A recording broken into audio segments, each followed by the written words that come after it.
Hello everyone, Linda Borghi here, Abundant Life Farm, Walker Valley, New York. Today's February the 27th, 2012. National Day of Action, Occupy the Food Supply. And I'm here at Nature's Pantry, right across the street from Stewart's Air Force Base.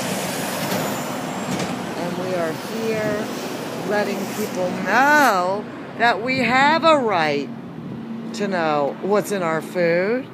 And if Monsanto was so proud of their food, just label it. Having people sign a petition, and giving them the Global Day of Action, what you can do list, because it's about action, right? Alrighty, check in with you later. Yep-a-rooney. There we go. Just label it. Bye.